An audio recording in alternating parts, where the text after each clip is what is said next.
मुख्यमंत्र्यांचं फडणवीसांचं भाषण विधानसभेमधलं missing link वरती म्हणे त्याचं म्हणे राजकारण करू नका. अरे वा, त्याच्यावर बोललं की राजकारण. मग इतकी वर्ष आपण काय करत होतात? दुसऱ्यांच्या सरकार जेव्हा होती दुसऱ्यांची, त्यावेळेला तुम्ही काय करत होतात? त्यावेळेला जी आंदोलनं झाली ते राजकारण नव्हतं. स्वतःच्या अंगाशी आल्यावरती ते राजकारण, विरोधकांचं राजकारण असं कसं होईल? आणि काय म्हणतायत म्हणे, एक वेळ मला बोला पण महाराष्ट्राचा अपमान मी सहन करणार नाही. वा रे वा, लोक त्या मिसिंग लिंक बद्दलच बोलतायत, महाराष्ट्राचा कुठे अपमान करतायत? घेऊन जायचं म्हणजे ते वरपासून खालपर्यंत आता काय सवय लागली आहे. केंद्र सरकारच्या कुठच्या गोष्टींबद्दल बोललं की तुम्ही देशविरोधी. आता केंद्र सरकारची कामं आहेत ती, त्याच्यात देशाचा काय संबंध? आता मिसिंग लिंक बद्दल बोललं तर ह्याच्यात महाराष्ट्राचा अपमान कुठे आला? लोकांनी प्रश्नही नाही विचारायचे. काय झालंय ते, इतके दिवस जे मोबाईल फोनवरनं विरोधकांना जे करत होते ना, शिव्या घाल, वाटेल ते बोल, हे जे सगळे त्यांच्या ठेवलेल्या टीम्स आहेत ना, हे जे सगळं सुरू होतं ना ते आता अंगलट आलंय. आता ह्यांच्या दामदुपटीने ह्यांच्या अंगावरती येत आहे आणि त्याच्यामुळे लागले आता त्रास व्हायला लागला त्याचा. आपणच सुरू केल्यात त्या गोष्टी. गेल्या 10-12 वर्षातच या सगळ्या गोष्टी मोठ्या प्रमाणात सुरू झाल्या. विरोधकांना वाटेल ते बोलणं, विरोधकांना शिव्या घालणं, वाईट साईट लिहिणं, सगळ्या गोष्टी ज्या सुरू झाल्या ते तुम्ही बसवलेल्या टीमकडनंच सुरू झाल्या. आता तुमच्या अंगावरती येत आहे ते सगळं, आणि तुमच्या अंगावरती येत आहे म्हणून लगेच महाराष्ट्राचा अपमान. ह्याच्यात कसला आला महाराष्ट्राचा अपमान? राम मंदिराच्या चोरीबद्दल बोललो की म्हणजे धर्माचा अपमान. अरे चोरी आहे ना ती, ह्याच्यात धर्म कुठे आला? बरं, त्या मंदिराबद्दल आम्हालाही आस्था आहे, प्रत्येक हिंदूला आस्था असेल. हे ज्या वेळेला 1400 कोटी रुपये ज्यावेळेला चोरले जातात, काहीही म्हणजे किती पडदा किती असावा यांच्या समोर. म्हणे वक्फ बोर्डामध्ये ज्या वेळेला म्हणे तिकडे चोऱ्या झाल्या त्याच्याबद्दल तुम्ही नाही बोलणार. आम्हाला काय देणं घेणं?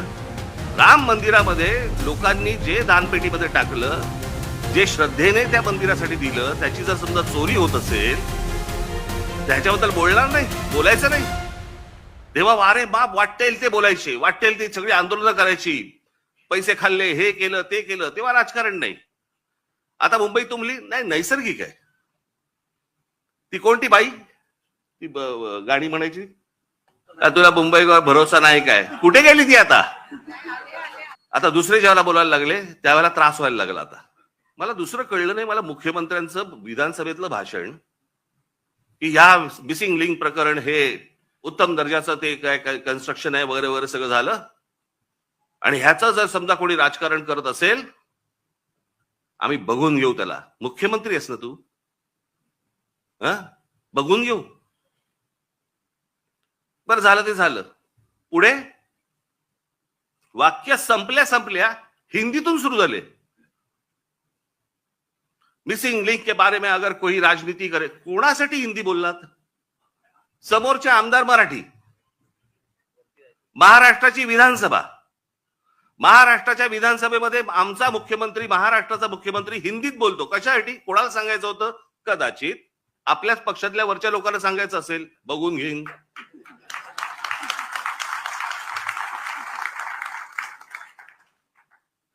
त्यांनाही माहिती आहेत हे सगळे व्हिडिओ येत आहेत कुठून, हे सगळं काय चालू आहे राजकारण. मी त्याशी बोललो नाही का, माझ्या पत्रकार परिषदेमध्ये बोललो ना.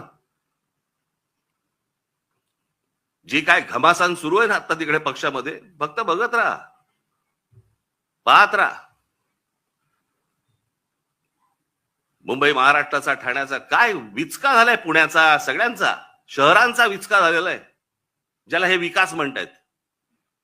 मी ह्या विषयावरती इतकी वर्ष बोलतोय मी की आपल्याकडे डेव्हलपमेंट प्लॅन येतो परंतु टाउन प्लॅनिंग आपल्याकडे होत नाही, आणि त्याचा ही शहरच सगळी बर्बाद होणार आहेत, झालेलीच आहेत, अजून होणार. बघावं तिकडे सगळीकडे इमारती सगळ्या उभ्या राहत आहेत. माझी तर विनंती आहे मुख्यमंत्र्यांना, सगळी कन्स्ट्रक्शन एकदा बंद करून टाका. नुसते रस्ते आणि फ्लायओव्हर आणि ब्रिजेस म्हणजे विकास नव्हे. हे जेव्हा लोक परदेशात जातात त्यावेळेला करतात काय मला कळलंच नाही, मला अजूनपर्यंत. या परदेशातली सगळी शहरं बघा. मी 2014 साली याच्यावरती एक डॉक्युमेंटरी केली होती. मी 16 मिनिटाची डॉक्युमेंटरी आहे, आज युट्यूब वरती आहे, जाऊन बघा. शहराला आकार उकार कसा द्यायचा असतो. आता हा मिसिंग लिंक 1 मे ला त्याचं उद्घाटन झालं, 1 मे ला. आणि आता हा 6-7 तारखेला काहीतरी तो त्याचा काय पिलर पडला आणि पाणी वाहतंय आणि सगळं होतंय. जुलैमध्ये, मे, जून, जुलै अजून पूर्ण पण नाही झाला. 60-65 दिवसामध्ये तुमचा नवीन बांधलेला टनेल गळायला लागतो, पिलर पडतात. आणि काहीतरी त्यांनी सांगितलं, काहीतरी मी कुठे काय आणले करते ते तुला दिलं होतं मी लिहायला. कॅनडामधनं आम्ही त्याचा रिसर्च केलाय आणि मग त्यांनी त्यांचं डिझाईन केलंय. मग इंडोनेशियामधनं आम्ही पाईप हे आणलेत, मग जर्मनीमधनं हे केलंय, अजून काहीतरी केलंय. आणि मग भारतीय कॉन्ट्रॅक्टरने तो टनेल बनवलाय. त्यांनाच द्यायचं होतं ना. ते आमचे नितीन सरदेसाई फार छान बोलले त्याच्यावरती. आता आम्ही बोलत असताना ते म्हणाले, मला हे सगळं बघून राज कपूरचं गाणं ऐकू येतं म्हणे, आठवतं, मेरा जूता है जपानी, पतलून है काय इंग्लिशतानी, सर पे लाल टोपी रूसी म्हणजे रशियन, फिर भी दिल है हिंदुस्तानी. कॉन्ट्रॅक्टर आमचा तो बर्बाद करणार, तुम्ही काळजी करू नका.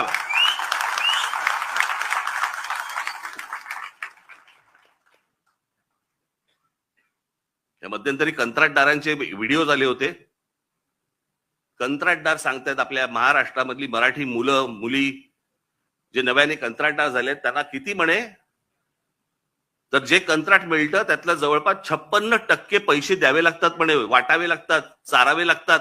56%. म्हणजे ज्याच्यासाठी काम काढलंय ते काम त्यांनी 44% करायचं. तुम्हाला असेच रस्ते मिळणार, असेच खड्डे मिळणार.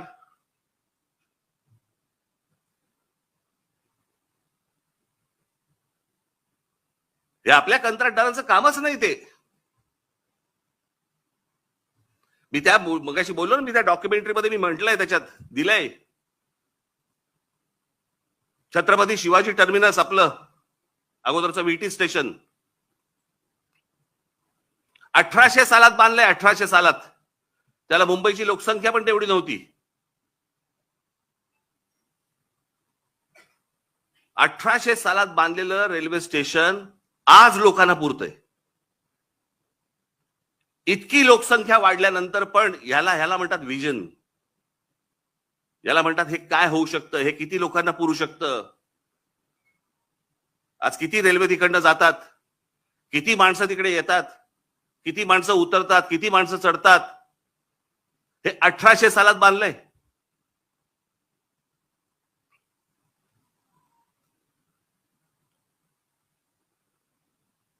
अमेरिकेमधली एम्पायर स्टेट बिल्डिंग, किती उदाहरणं द्यायची हो जगामधली तुम्हाला. एम्पायर स्टेट बिल्डिंग जाऊन बघा, पाहिली नसेल तर तुमची ह्याच्यावरती जा, इंटरनेटवरती जा आणि बघा. ती एम्पायर स्टेट बिल्डिंग ती पण तेव्हाच 1933 साली बांधली. किती वर्ष लागली असतील. ती साधारणपणे 110 मजली उंच आहे, 110 मजली. म्हणजे आता हा हॉल आहे ना, या हॉलच्या चौपट असेल, चौपट 5 पट असेल उंच, 5 पट 6 पट असेल जास्ती, एवढा त्याचा फ्लोअर आहे. 110 मजली उंच आहे ती. किती वर्ष लागली असतील त्याला ती इमारत बांधायला. त्या इमारतीमध्ये खाली ग्राउंड फ्लोअरला बेसमेंटमध्ये एक बॉम्बस्फोट झालाय. त्या इमारतीवरती एक छोटं विमान, परंतु एक विमान आदळलेलं आहे. आजही ती ताठ मानाने उभी आहे इमारत. एम्पायर स्टेट बिल्डिंग किती वर्षात बांधली. 14 महिन्यात. 14 महिन्यात बांधलेली इमारत आहे ती. 14 महिन्यात 1800 साली बांधलेल्या इमारतीला आजही काही होत नाही. त्यांनी बांधलेले ब्रिजेस बघा, त्यांनी बांधलेले फ्लायओव्हर्स बघा. आज ब्रिटिशांच्या काळामध्ये जे फ्लायओव्हर्स बांधले गेले, जे ब्रिजेस बांधले गेले, आपल्याला इंग्लंडवरनं आजही पत्र येतात बरं का. म्हणजे काय प्रकारची सिस्टीम असेल विचार करा. पत्र काय येतात, आम्ही असा असा इथे हा ब्रिज बांधला होता. अशा अनेक ब्रिज बद्दल आलेत ना त्यांची पत्र महाराष्ट्र सरकारला, असा इतरही सरकारना आलेत. असा ब्रिज बांधला होता, त्याची 100 वर्षाची आमची गॅरंटी संपलेली आहे. आता तो तुम्ही बघा. 1947 साली ब्रिटिश गेले. 1947 साली. त्याच्या अगोदर 150 वर्ष त्यांनी राज्य केलं. त्यावेळेला बांधलेले ब्रिजेस आहेत. काय गरज आहे हो त्यांना सांगायची? पण हे फक्त भारतात नाही होत. त्यांनी जिथे जिथे राज्य केलं तिथे तिथे यांची पत्र जातात की आमची गॅरंटी संपली. आमची 100 वर्षाची गॅरंटी होती. 100 वर्ष. हा टिळक ब्रिज पासून सगळे इथला हे त्यांच्या काळात बांधले गेलेले आहेत. अजूनही आहे. मग आमच्याकडे काय होतं?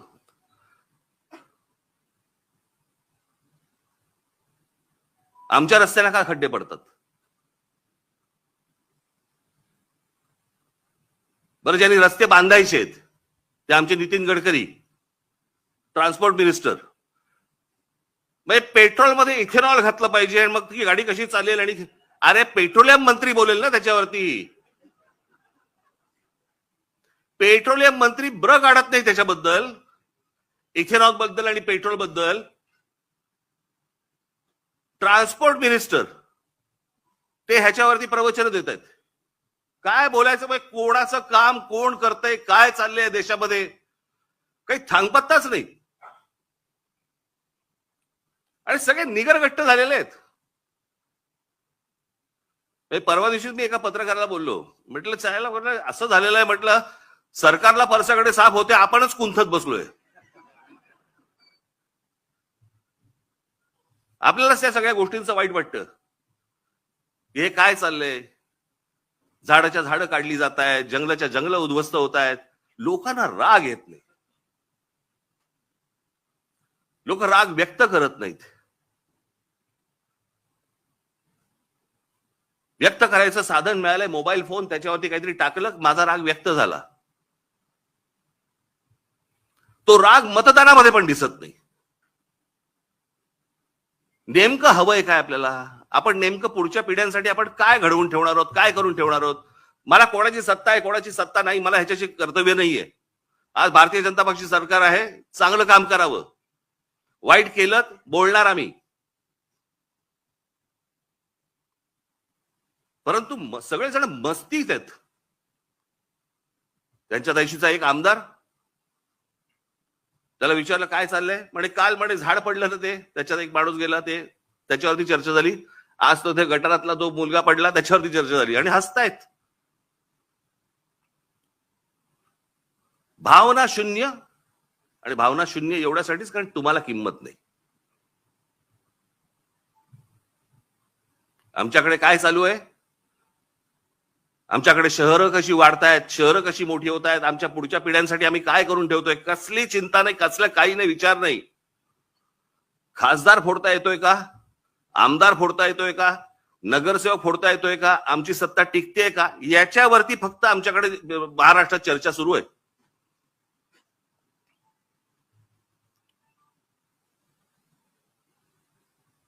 आता काय 3 वर्ष निवडणुका नाहीत, लोक म्हणणार मग आता काय आम्ही चिडून तरी काय, मतदान कुठे? अरे मतदानाची ज्याला वेळ येते ना त्यावेळेला अगोदरच साचलेल्या गोष्टींचा विचार करायचा असतो. चांगलं काय आणि वाईट काय या गोष्टींवरती तुमचं मतदान झालं पाहिजे. उद्या राज ठाकरे जर समजा चुकत असेल तुम्ही बोललं पाहिजे. इतर पक्ष जर चुकत असतील बोललं पाहिजे. लोकशाही कशाला म्हणतात ना, ती लोकशाही जर जिवंत ठेवायची असेल ना, मी मागे पण एकदा उदाहरण दिलं होतं, आज मुद्दामून परत देतो उदाहरण तुम्हाला. ज्यावेळेला दुसरं महायुद्ध ज्यावेळेला संपलं ना, ते संपल्यानंतर सगळी वाहवा झाली. इंग्लंडची वाहवा झाली, विन्स्टन चर्चिलची वाहवा झाली. विन्स्टन चर्चिलचं ते एक फेमस त्याची ती मुद्रा होती हाताची, वी फॉर विक्टरी. त्याच्यामध्ये फक्त वी फॉर विक्टरी नव्हतं, वी फॉर विन्स्टन पण होतं, विन्स्टन चर्चिल.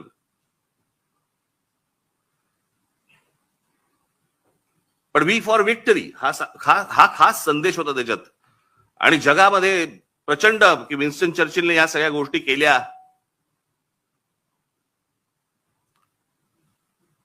8 महिन्यांनी निवडणुका झाल्या आणि 8 महिन्यांनी निवडणुका झाल्यानंतर विन्स्टन चर्चिल आणि त्यांचा पक्ष हरला. इंग्लंडमध्ये विन्स्टन चर्चिल आणि त्यांचा पक्ष हरला. ज्याच्या नावावरती दुसरं महायुद्ध जिंकून दिल्याची गोष्ट होती तो 8 महिन्यानंतर निवडणुकीमध्ये हरला. पत्रकारांनी ज्यावेळेला लोकांना प्रश्न विचारले की या माणसाने असं एवढं युद्ध जिंकून दिलं, एवढी तुम्ही वाहवा केली, एवढं त्याला डोक्यावरती घेतलं आणि निवडणुकीला तो हरला कसा काय? सरसकट लोकांनी दिलेलं उत्तर होतं, युद्ध काळामध्ये तो योग्य होता, शांततेच्या काळात नाही. हे समजायला अक्कल लागते. याला समजायला, याला लोकशाही म्हणतात. चांगल्या गोष्टींसाठी काय असू शकतं, वाईट गोष्टींसाठी काय असू शकतं, चांगल्या गोष्टीत कोण काम करू शकतं, हे समजणारा समाज लागतो. मी नेहमी सांगतो ना की नुसतं शिक्षण घेऊन उपयोगाचा नसतो, शिक्षित असून उपयोगाचा नाही, माणूस सुज्ञ असावा लागतो.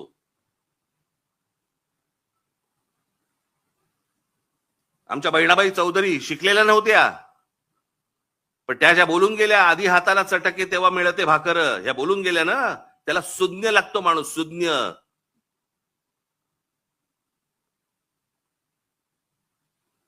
आणि ज्या देशामधला समाज सुज्ञ असतो त्या देशामध्येच प्रगती घडते. काय योग्य काय अयोग्य हे कळणं, नाही तर आम्ही आपल्या सकाळी उठायचं, कामावर जायचं, तेही जातात कामावर. जगामधला प्रत्येक माणूस कामावर जातो पण विचार करतो. आपण जर या गोष्टींचा विचार नाही केला कसं होणार मला जरा सांगा.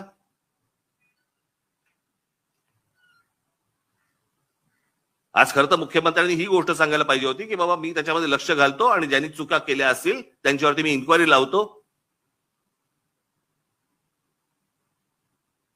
ते राहिलं बाजूला. याच्यामध्ये जो राजकारण करेल त्याला मी बघून घेईन. बघून काय घेईन? सुसंस्कृत महाराष्ट्राचा मुख्यमंत्री आहे, विधानसभेमध्ये बघून घेईनची कुठची भाषा आली?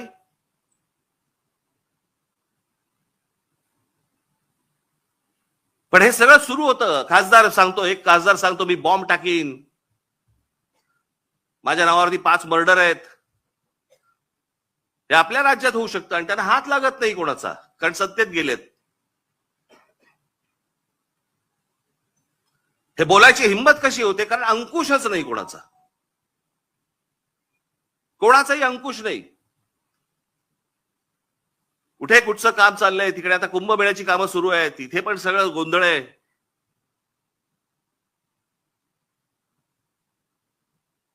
जे काय महाराष्ट्रामध्ये चालू आहे बाबांनो, तुम्ही लक्ष ठेवलं पाहिजे, तुम्ही बोललं पाहिजे. बाकीच्या ठिकाणचं तर सोडून द्या, परंतु रेल्वेमध्ये तुम्ही लक्ष दिलं पाहिजेत, लक्ष ठेवलं पाहिजेत. रोज रेल्वे जाते आणि येते. मित्रांनो, राज ठाकरे यांचं हे भाषण अत्यंत महत्त्वाचं वाटलं. मुख्यमंत्री देवेंद्र फडणवीस यांना कोणीही लगाम घालायला सध्या तयार नाही. तुम्हाला मी कालच सांगितलं की मनूचं राज्य आलेलं आहे. एकाधिकारशाही, हुकुमशाही पद्धतीने देवेंद्र फडणवीस वागत आहे. आपले मतभेद ठाकरेंसोबतही आहेत, राज ठाकरे यांच्यासोबतही आहेत. वैचारिक मतभेद असणं वेगळं, परंतु आज एक महाराष्ट्र धर्मासाठी राज ठाकरे यांनी जे विधान केलं किंवा जे भाषण केलं ते अत्यंत महत्त्वाचं आहे आणि ते महत्त्वाचं वाटल्यामुळे तुमच्यासोबत शेअर करत आहे. आपलं मत नक्की कळवा. रामकृष्ण हरी. जय जगद्गुरू. जय शिवराय. जय भीम.